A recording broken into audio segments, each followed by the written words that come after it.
Hi friends, வணக்கம். வழக்கம் போல் 4 மணிக்கு ஏஞ்சிட்டேங்க.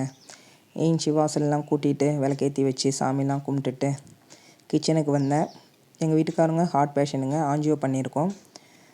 அதோட இப்போ வெயிலெலாம் இருந்து வேலை செய்ய முடியல. அப்படி செய்கிறதால அவங்களுக்கு இப்போ பைல்ஸ் ப்ராப்ளம் வந்துட்டு ரெகுலராக காலையில் அவங்களுக்கு காஃபி டீலாம் கொடுக்கறது இல்லைங்க. வெண்பூசணி, சோத்துக்கத்தாழை, நெல்லிக்காய் அதோட இந்துப்பு கலந்து ஜூஸ் தாங்க கொடுக்குறேன். அது என் பிள்ளைங்களுக்கும் சேர்த்து தான் கொடுக்குறேன். இன்றைக்கி அவங்களுக்கும் சேர்த்து தான் போட்டிருக்கேன். நம்ம எந்த வேலை செஞ்சாலும் உடனே அந்த இடத்த க்ளீன் பண்ணிட்டோன்னு வைங்களேன், எப்பொழுதுமே கிச்சன் நீட்டாக இருக்கும். விவசாயிங்களுக்கெல்லாம் வெயிலில் இருக்கிறதால நிறைய ப்ராப்ளம் வருதுங்க. இவங்களுக்கு வெயில் ஒத்துக்கவே இல்லை. இப்போ சரி, பைல்ஸ் ஆப்ரேஷன் பண்ணியே ஆகணும்னு சொல்லிட்டாங்க. அதுக்கு நிறையா செலவாகும். ஹார்ட் பேஷண்ட்டுங்கிறதால இங்கே பண்ண மாட்டேங்கிறாங்க. பெரிய ஹாஸ்பிட்டலில் வச்சு தான் பண்ணணும் அப்படிங்கிறாங்க. அதுக்கு நிறைய செலவாகும் இல்லைங்களா? அதனால் இந்த மாதிரி ஒரு சில வைத்தியங்கள்லாம் பண்ணால் கொஞ்சம் பெயின் கம்மியாக இருக்கும் அப்படின்னு சொன்னாங்க. அதனால் செஞ்சுக்கிட்டு இருக்கேன். உங்களுக்கு ஏதாவது தெரியும்னா அதையும் என்னோட ஷேர் பண்ணுங்கள்.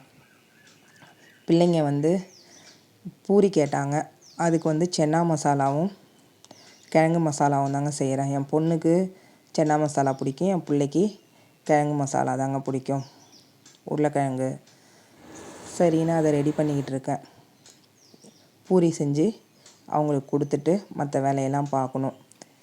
சென்னா மசாலாவில் நான் எந்த ஒரு கெமிக்கல், கரம் மசாலா எதுவுமே யூஸ் பண்ண மாட்டேங்க. சும்மா அஞ்சரை பெட்டியில் உள்ள பொருளை வச்சு தான் செய்வேன். ஹோட்டலை விட செம்ம டேஸ்ட்டாக இருக்கும். இந்த சென்னா மசாலா எங்கள் அப்பா, நாங்கள் சின்ன பிள்ளையாக இருக்கக்குள்ளே எங்கள் அப்பா ஜவுளி போட வரக்குள்ளெல்லாம் எங்களுக்கு ஹோட்டலில் அழைச்சிட்டு போய் பெரிய பூரியாக இருக்கும் பாருங்கள். ஆமாம், அந்த பூரி வாங்கி கொடுத்து அதுக்கு சைட் டிஷ்ஷாக தான் அப்போல்லாம் சென்னா மசாலா கொடுப்பாங்க. அப்போ இருந்த டேஸ்ட்டு இப்போ இல்லைங்க. இப்பயும் போய் நான் சாப்பிட்றேன், ஆனால் அந்த டேஸ்ட் இப்போலாம் இல்லை. அதே மாதிரி வீட்டில் இந்த பூரி சப்பாத்திலாம் நான் தான் போடுவேன். ஏன்னா அம்மாவால் கொஞ்சம் முடியாது. அதுவும் இல்லாமல் நிறைய பேர் எங்கள் வீட்டில் இருப்போமா, அதனால் அம்மாவால் அதெல்லாம் செய்ய முடியாதுன்னு சொல்லிவிட்டு மாவு பிசைஞ்சு மற்ற வேலை செய்கிறோமோ இல்லையோ இந்த வேலையை கரெக்டாக செஞ்சுருவோம். வாரத்துக்கு ஒரு நாள் எங்கள் வீட்டில் கண்டிப்பாக பூரி இருக்குங்க. சண்டே ஆனால் எங்கள் வீட்டில் பூரி தான். இது நான் ஈஸியாக போட்டுருவேன். அந்த ப்ரெஸ் பண்ணுறதில் வச்சு ப்ரெஸ் பண்ணி அப்படியே டக்குன்னு எண்ணெயில் போட்டு எடுத்துருவேங்க. அது மட்டும் இல்லைங்க, அப்படியே கையில் எடுத்து கடிச்சு சாப்பிட்டுக்கிட்டே தாங்க நான் போட்டுக்கிட்டு இருப்பேன். அதனால் எனக்கு பசியும் தெரியாது.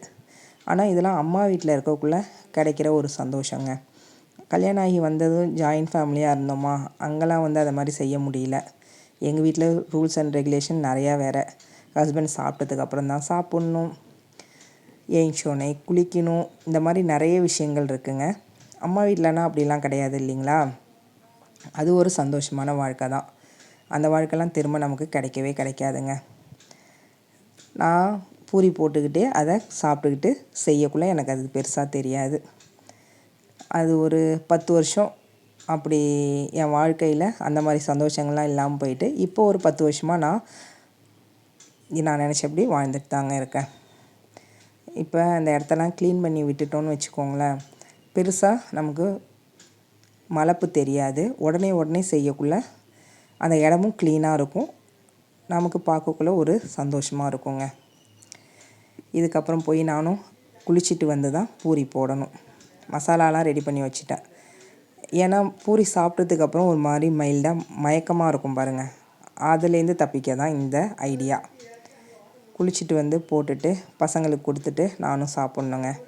அவங்களுக்கு காலையில் எப்பொழுதும் பழையது வைப்பேன். ஏன்னா அவங்க தான் பைல்ஸ் ப்ராப்ளம் இருக்குது இல்லைங்களா? அதனால் இதை மாதிரி கோதுமை, ராகி இந்த ஐட்டம்லாம் கொஞ்சம் குறைச்சிருக்கேங்க. கொடுப்பேன், ஆனால் ஃபுல்லாக அது கிடையாது. நம்ம சாப்பிடக்குள்ளே அவங்களுக்கு கொடுக்காமல் இருக்கக்கூடாதுங்கிறதுக்காக கொடுப்பேங்க. இது மாதிரி நீங்கள் எத்தனை பேர் செய்வீங்க? உங்கள் பிள்ளைங்களுக்கெல்லாம் என்னென்ன பிடிக்கும்? அதெல்லாம் செய்வீங்களா அப்படின்னு எனக்கு சொல்லுங்கள்.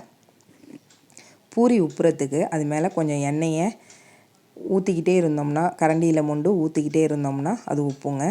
இது நான் அப்போல்லாம் எங்கள் வீட்டில் இருக்கக்குள்ளே போடக்குள்ளே எங்கள் அக்கா எங்களுக்கு சொல்லி கொடுத்தது. ஆனால் இப்போல்லாம் அதை கரண்டியை வச்சு இப்படி லைட்டாக உள்ளே தள்ளிக்கிட்டே இருந்தோம்னாலே புசுன்னு உப்பி வரும். இந்த வீடியோ உங்களுக்கு பிடிச்சிருந்தா லைக் பண்ணி சப்ஸ்கிரைப் பண்ணுங்கள். பாய்.